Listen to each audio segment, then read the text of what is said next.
Hello students, हम लोगों ने क्लास 4 का जो 4th चैप्टर स्टार्ट किया था animals and there young ones, उसको आज कंटिन्यू करेंगे। Animals and there young ones में हम लोगों ने बहुत सारी चीज़ें पढ़ी थी। उसमें हम लोग रिप्रोडक्शन के बारे में पढ़ा था, वेज ऑफ रिप्रोडक्शन पढ़ा था। तो वेज ऑफ रिप्रोडक्शन में हम लोगों ने स्टार्ट किया था एनिमल्स दैट ले एग्स। तो हम लोगों ने बर्ड्स के बारे में पढ़ा था कि जो बर्ड्स है वो कैसे अंडे देती है ना। अब हमें पढ़ना है आगे। नेक्स्ट टॉपिक है स्ट्रक्चर ऑफ एन एग, एक अंडे का स्ट्रक्चर, ठीक है, उसके बारे में पढ़ना है। तो जो एग है उसका मेन 3 पार्ट्स होता है। पहला है एग शेल, दूसरा है एग वाइट और एल्ब्यूमेन, तीसरा है यॉक। तो एग शेल क्या होता है? जो अंडे का जो सबसे बाहरी हार्ड कवरिंग होता है, कठोर भाग जो होता है अंडे का सबसे बाहर का, उसको बोलते हैं एग शेल, ठीक है। उसके बाद जो वाइट कलर का जो भाग होता है उसको एग वाइट बोलते हैं। वो जेली के जैसा होता है, सॉफ्ट होता है, मुलायम होता है। और वो क्या करता है, एम्ब्रायो को, अंदर में जो एम्ब्रायो है जो कि आगे जाके बेबी बनेगा, उसको प्रोटेक्ट करता है, ठीक है, उसको सुरक्षित रखता है। थर्ड पार्ट है यॉक। यॉक जो है वो अंडे का अंदर वाला भाग, येलो कलर का भाग जो होता है उसको यॉक बोलते हैं। और इसमें बहुत सारी चीज़ें होती हैं, इसमें फैट्स, विटामिन्स और मिनरल्स होते हैं।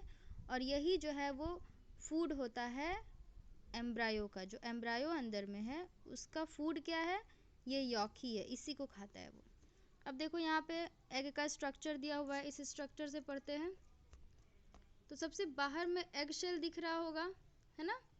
सबसे बाहर का जो भाग है उसको एग शेल बोलते हैं। उसके बाद जो अंदर वाला पीला वाला भाग है उसको यॉक बोलते हैं। और जो वाइट कलर का भाग है उसे एग वाइट बोलते हैं। तो ये पार्ट्स हैं एग के। अब हमें नेक्स्ट टॉपिक पढ़ना है फ्रॉग के बारे में। फ्रॉग जो है वो भी एक एग लेइंग एनिमल है, अंडे देने वाला जानवर है। इसके बारे में पढ़ना है। तो फ्रॉग है वो एम्फीबियन होता है, वो पानी के अंदर भी रहता है, वो पानी के बाहर भी रहता है। लेकिन ये अपना अधिकतर समय जो है वो ज़मीन पे बिताता है, ठीक है। लेकिन जब अंडे देना होता है तो ये पानी के अंदर चला जाता है, lay their eggs in water.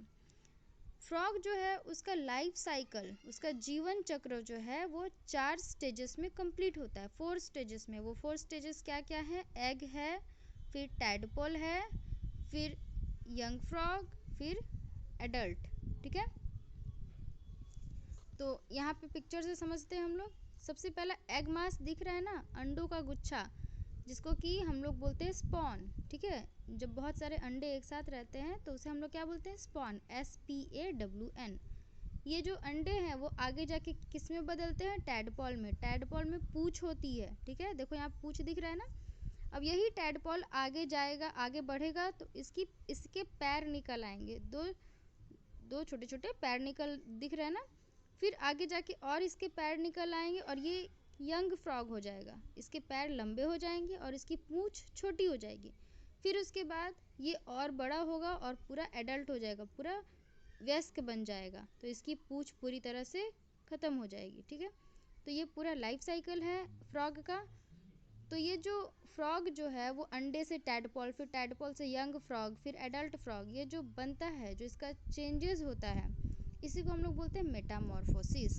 Okay, the process of growing into an adult frog from a tadpole is called the metamorphosis. तो याद रखना मेटामॉर्फोसिस क्या है। ये जो अपना इसका जो ग्रोथ हो रहा है टैडपॉल से, क्या किसमें बन नेक्स्ट है इंसेक्ट्स के बारे में, कीड़ों के बारे में। तो कीड़े हैं वो भी एग्स देते हैं, जैसे कि हाउस फ्लाई और बटरफ्लाई, ये जो है अंडे देती है, ठीक है।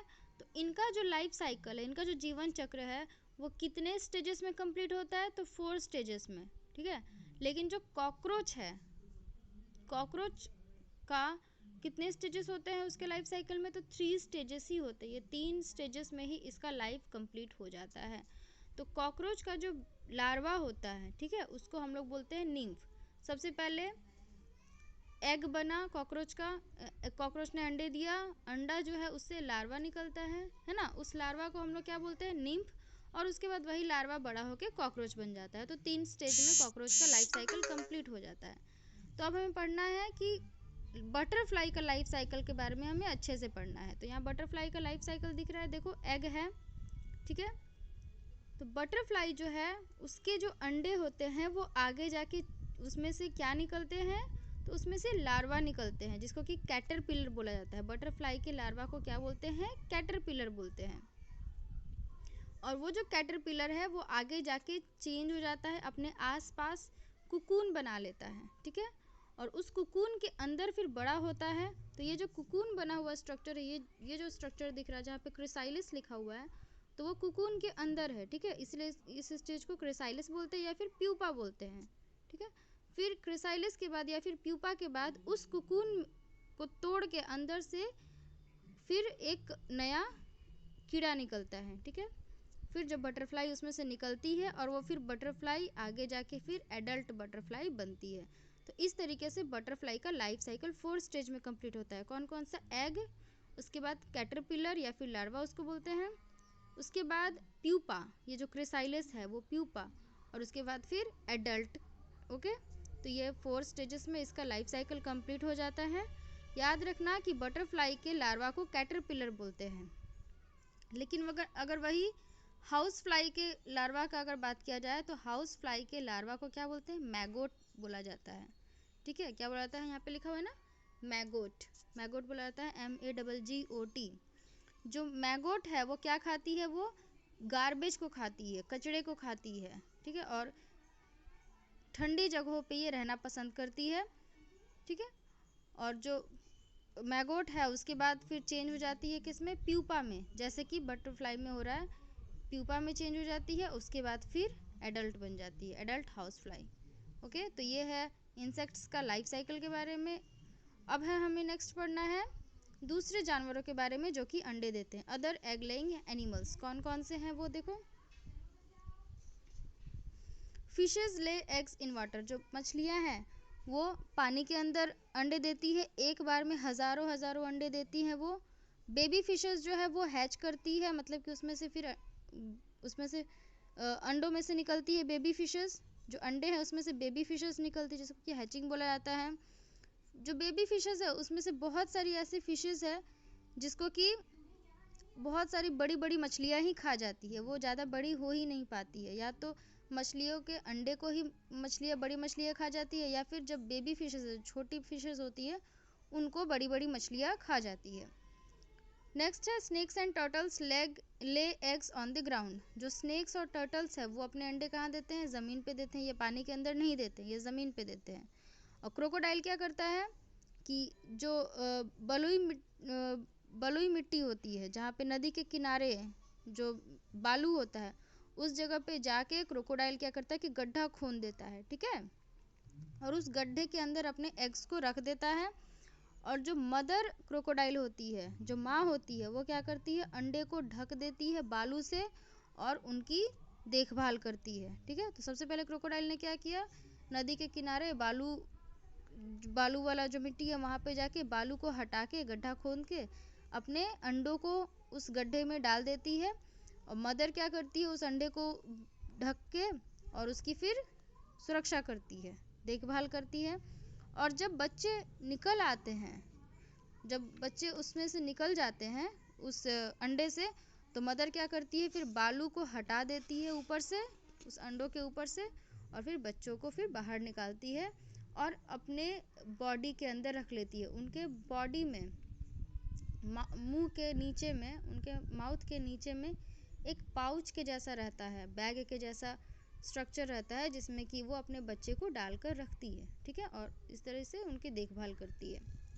ये देखो यहाँ पे क्रोकोडाइल दिया हुआ है, स्नेक का, फिशेस का, है ना।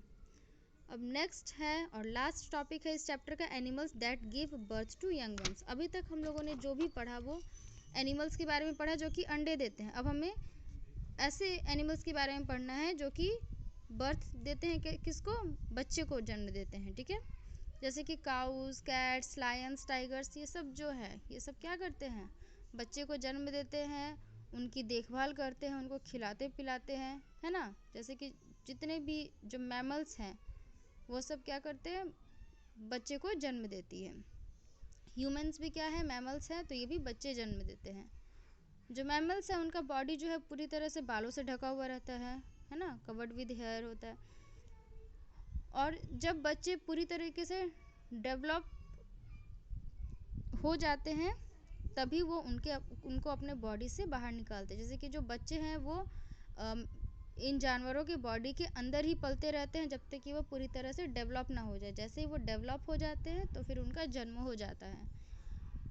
Once born they guard feed keep their babies clean. Human beings are also mammals. जब वो बच्चे का जन्म हो जाता है तो फिर उनका अच्छे से ध्यान रखा जाता है, उनको खिलाया पिलाया जाता है, उनको साफ़ सुथरा किया जाता है और इस तरीके से उनका पालन पोषण होता है। जो ह्यूमंस है वो भी मैमल्स हैं और वो भी बच्चे को जन्म देते हैं। जन्म के बाद बच्चे की पूरी तरीके से देखभाल की जाती है। जैसे कि यहाँ पे देखो पिक्चर्स दिया है ना, काऊ का है, फिर से यहाँ कैट है, यहाँ पे देखो लायन है। तो ये सारे क्या कर रहे हैं, बच्चे को जन्म दे के उनकी देखभाल कर रहे हैं। तो ये हो गया चैप्टर ख़त्म। अब इसको अच्छे से समझ के क्वेश्चन आंसर्स करना शुरू कर दो।